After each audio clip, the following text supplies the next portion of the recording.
Hey, Shalom, Makiam, Shalom. First and foremost, I want to say Call Halal, Yahweh, Ba'ashem, Yahweh Shai, Ba'ashem, Rakahakudash. I want to send double honors to the apostles and the elders of Great Millstone. I want to send much peace, love, and salutations to you, Akiam, out there pushing the word sincerity and truth.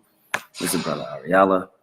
And what I wanted to do today is read another one of these victory stories that I like out of the scriptures. Actually, this was one of the requests from the brother Tazamah. Shout out to that bro. And I wanted to read this story. Actually, you can find this story in several points of the scriptures. But what I'm going to focus on is the account here in 2 Chronicles, the 32nd chapter. But you can also find this in 2 Kings, the 18th, 19th chapter, which we're going to probably touch on a little piece of that. And then you can also find this in the book of Isaiah, the 36th chapter. And basically, it's highlighting around the time that Sennacherib, the Syrian king, was invading all the surrounding lands, and he came down to take down the kingdom of Judah. He came down to take down Jerusalem. And so I want to read through this story, man, because it's a pretty dope story. The prophet Isaiah was around this time. Obviously, that's why you can read in Isaiah. And so there's some pretty good points that I wanted to highlight here. With no further ado, I'm just going to start. I'm going to read. I'll stop at certain points if I feel like it's edifying. But the point of this is to read through the dope stories. So this is 2 Corinthians chapter 32, verse 1. It says, after those things, and Salakia, man, I'm in kind of a semi-public area. So if you hear noise in the background, I apologize for that.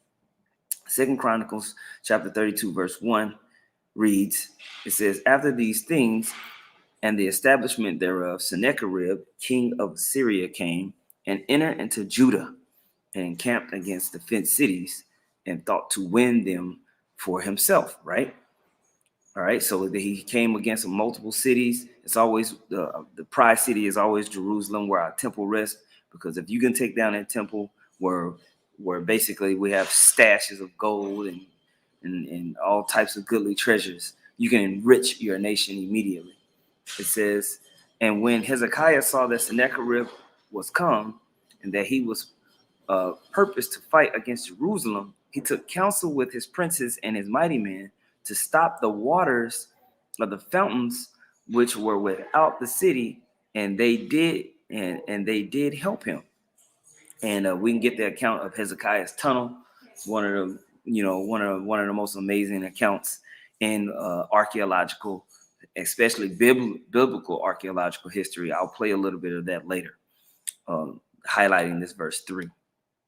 It says, so there were gathered much people together who stopped all the fountains and the brook that ran through the midst of the land, saying, why should the kings of Assyria come and find much water?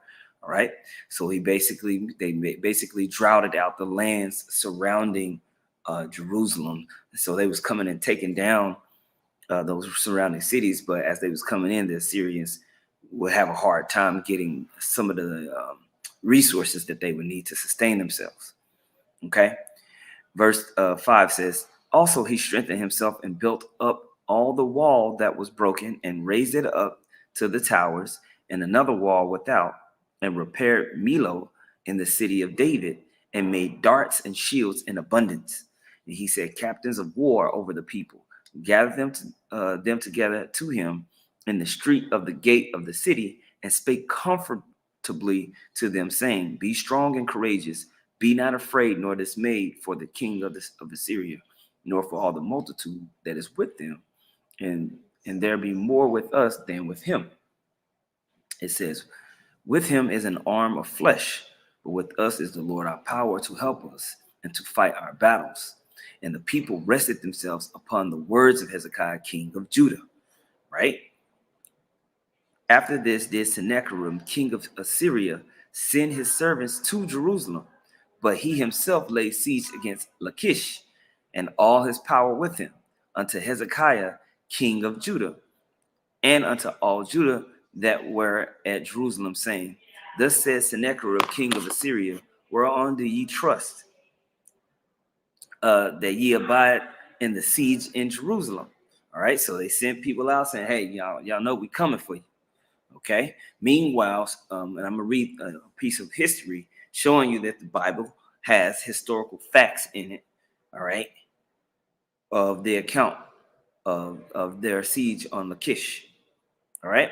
So verse 10 says, Thus says Sennacherib king of Assyria, whereon do ye trust, that ye abide in the siege in Jerusalem? Doth not Hezekiah persuade you to give over yourselves to die by famine and by thirst, saying, The Lord our God shall deliver us out of the hand of the king of Assyria? Because that's what you do when you besiege a city. You surround it and you cut off anything coming in and out. All right. So the people begin to starve. All right. Have not the same Hezekiah taken away his high places and his altars, and commanded Judah and Jerusalem, saying, Ye shall worship before one altar and burn incense upon it? Know ye not that I and my fathers have done what I and my fathers have done unto all the people of other lands? Were the gods of the nations of those lands any ways able to deliver the lands out of mine hand? So you see the pride of Sennacherib and his messengers against all the gods of the other people. Right? Verse 14 says, who was there among all the gods of those nations that my fathers utterly destroyed, that could deliver this people out of my hand, that your power should be able to deliver you out of mine hand? It says, Now therefore, let not Hezekiah deceive you, nor persuade you on this matter, neither yet believe him. For no God of any nation or kingdom was able to deliver his people out of mine hand, and out of the hand of my fathers. How much less shall your God deliver you out of mine hand? See, this pride against Yahweh.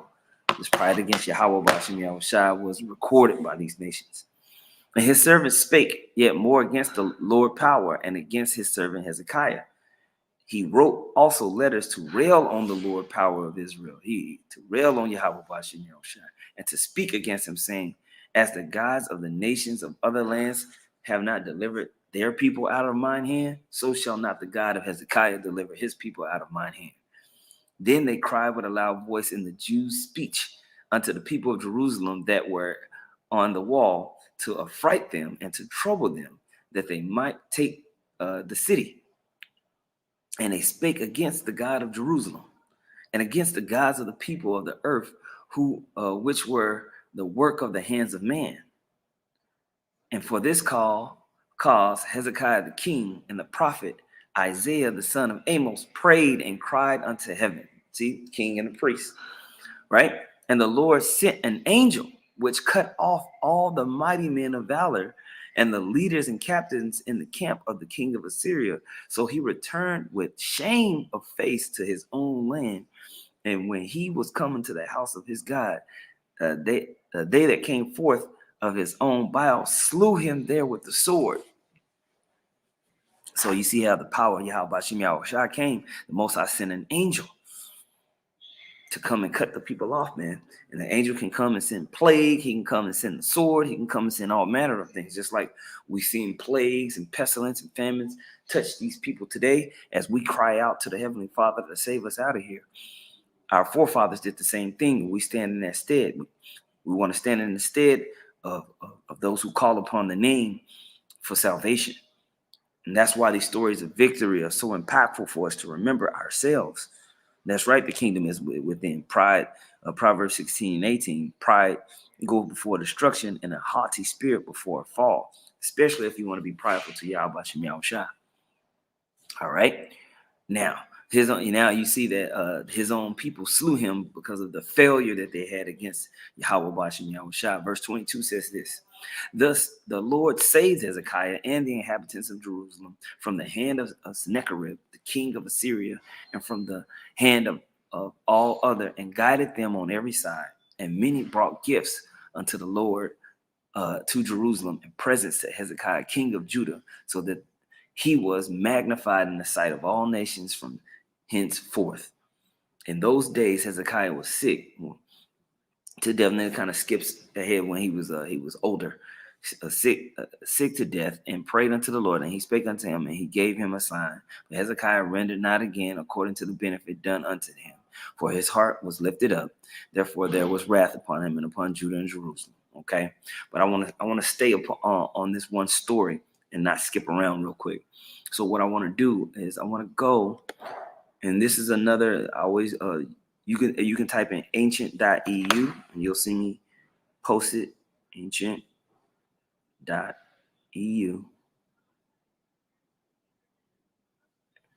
You'll see that in the comment section, or you can type in worldhistory.org. And then you can type in whatever world history you want to look up, and they have articles and good stuff like that. On this one, I'm looking up Sennacherib, and I'm skipping down to his campaigns. As you can see here, you can see the Assyrian Empire. All right. And its expansion, and how it stretched itself pretty far. All right. Now, what I want to do is just go down to this main campaign here. Okay. Lord willing, y'all can stay with me. It says further rebellions and campaigns. It says Merodach Baladan had fled from Elam, but did not remain idle there. He encouraged others to revolt against Assyrian rule. Among these was King Hezekiah of Judah, who was told that if he stood against Assyria, aid would come from Egypt. Shortly after Sennacherib took Babylon, the cities of Tyre and Zidon on the Mediterranean Sea revolted at the same time as the Philistine cities of Ekron and Lachish in Canaan. In 701 BCE, Sennacherib marched his armies into that region to put down the revolts. The Assyrian appointed king of Ekron, meanwhile, had been taken to Jerusalem in chains and handed over to Hezekiah, who imprisoned him. Sennacherib was busy with the siege of the city of Lachish, and so he sent his envoys to Jerusalem to demand the release of the imprisoned king and the city's surrender. It says Bauer notes that they were not just any envoys, but Sennacherib's own general, chief officer, and field commander, and they arrived at the head of a large army. While these officers dealt with the Jerusalem problem, Sennacherib concentrated on reducing Lachish by siege. The historian Simon Angelum describes the Assyrian assault. At Lachish, the city was first surrounded to prevent escape. Next, archers were brought forth under the cover of giant shields. They cleared the battlements. The king then used and tried and tested the Assyrian method of building an earthen ramp close to the enemy wall, covering it with flat stones and wheeling forward a machine that combined a siege tower with a battering ram. The Assyrians then staged a two-pronged assault. The tower was wheeled up the ramp, and the ram was brought to bear against the midsection of the enemy's wall. Archers on the tower cleared the battlements, while bowmen on the ground pushed up close to the wall to cover an infantry assault with scaling ladders. The fighting appears to have been intense, and the assault probably took several days, yet eventually the Assyrians entered the city. So they had all types of ways that they knew how to besiege a city, right? This right here, this prism, is a recording in the Assyrian language of their accounts, okay? The other nations' accounts. When we read a biblical account, you have the other heathens' account as well, okay? Now, moving on, you can read that part about the Lachish siege more if you want to. I want to skip down to the siege of Jerusalem. It says, with order now restored and rebellious populations decimated and deported. So they end up taking down Tyre, Zidon, and you can read about that in the scriptures too. Woe unto ye, Tyre and Zidon, right? It says, Sennacherib turned his attention again to Jerusalem. Although Hezekiah had paid him a handsome tribute, Sennacherib was not one to forgive and forget. He marched on the city and, according to his inscriptions, took it by siege. Okay, it says, here's their account. Well, I don't want to read this whole thing. I want to go down to the biblical account. All right, it says, according to the biblical record of the event, however, the siege was lifted through divine intervention. in the book of 2 Kings 18 and 19, the book of 2 Chronicles 32, and the book of Isaiah is also 36 and 37, all claim that Sennacherib laid siege to Jerusalem, but the prophet Isaiah told Hezekiah he had nothing to fear because the Most High would defend the city. All right, and they give a excerpt. I'll read it. It says, therefore, this was what the Lord says concerning the king of Assyria. He will not enter the city or shoot an arrow here. He will not come before it with shield or build a siege ramp against it. By the way that he came, he will return. He will not enter the city, declares the Lord. I will defend the city and save it for my sake and for the sake of David, my servant. That night, an angel of the Lord went out and put to death 185,000 in the Assyrian camp. When the people got up the next morning, there were all the dead bodies. So Sennacherib, king of Assyria, broke camp and withdrew. He returned to Nineveh and stayed there. 2 Kings 19 and 31. Hey, check that out, man. So the angel of the Lord came and slew 185,000 men, which was freaking massive army. Okay, it says it is this event which inspired Lord Byron's 1815 poem, "The Destruction of Sennacherib," which made the king's name a household word because school children would be required to memorize and recite it regularly. All right, it says by dint of repetition, even those not acquainted with the story of 2 Kings came to understand that the Assyrian king was defeated by the God of the Hebrews. Long before Byron wrote this poem, however, Assyrian chroniclers would reference Sennacherib's failure to take Jerusalem. While the Bible does record the 46 cities of Judah which fell to the Assyrians, as recorded by Sennacherib, it maintains that Jerusalem was not one of them. Further, although Sennacherib's palace at Nineveh was decorated with reliefs depicting his campaigning victories, including meaning detailing the siege of Lachish, Jerusalem never appears among them. You see that?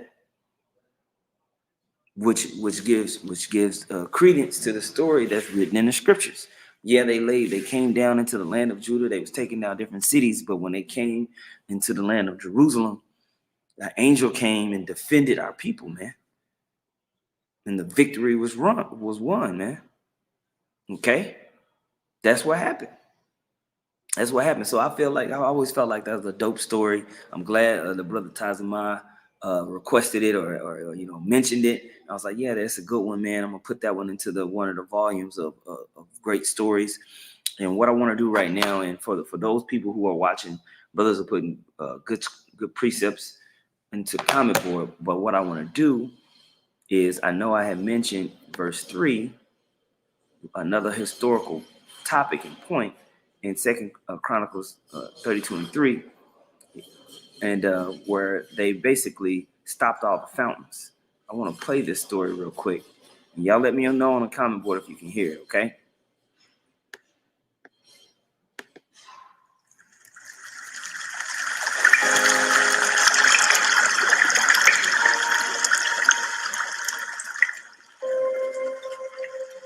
Built roughly 2,700 years ago.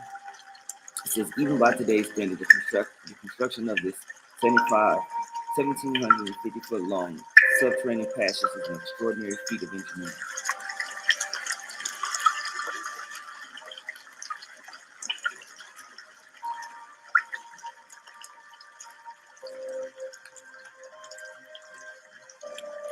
Hezekiah's tomb connects the Gihon Spring to the Pool of Shalom. Gihon Spring is situated on the eastern side of the city of David. Massive. This natural spring is Jerusalem's only fresh water source and essential to the life of the city.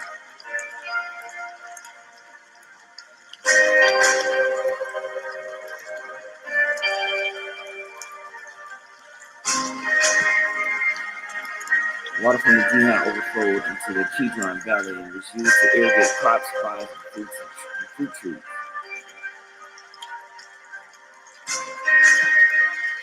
When the Assyrians invaded Judah in the late 8th century BC, King Hezekiah decided to reroute the water from Gihon into the fortified city.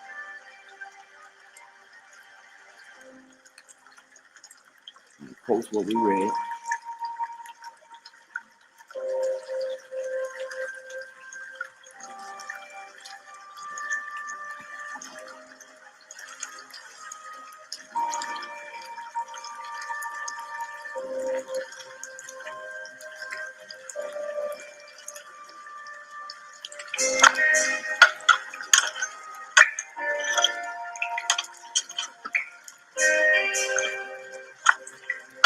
Cut through solid bedrock by laborers working both ends.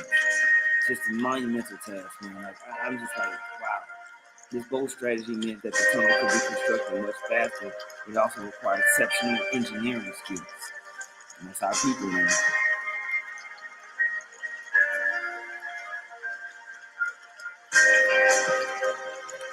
We don't know exactly how long it took for the tunnel to be constructed. Estimated range from 9 months to 4 years. The water flows south from the greenhouse into the pool of Shalom, situated at southwestern end of the city of David. And this tunnel has been proven to be true.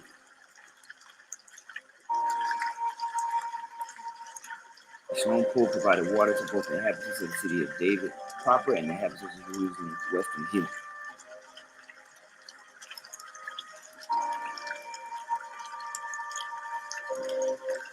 It says the pool is protected by a broad wall built by Hezekiah under his decree.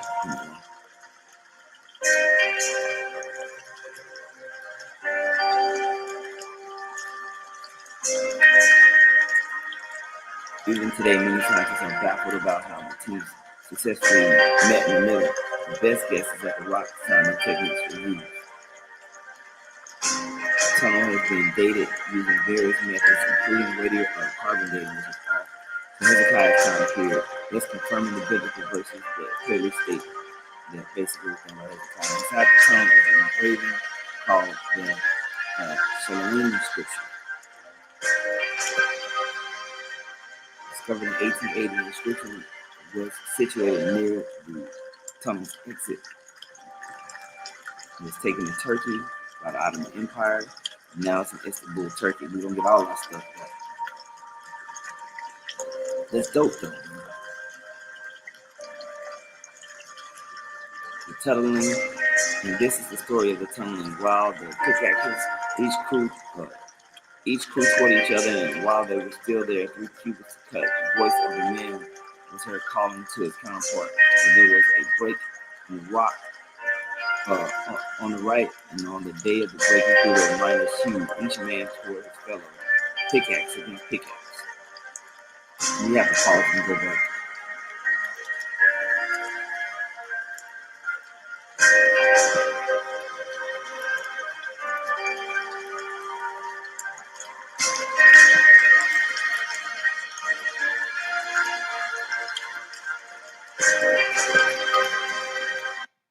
All right, so Lord willing, that was edifying, man. I want to read this story.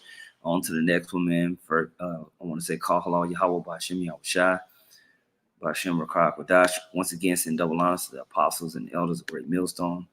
Much peace, love, and salutations to all you out there out there pushing the word sincerity and truth. Hey, man, let's get it. Shalom.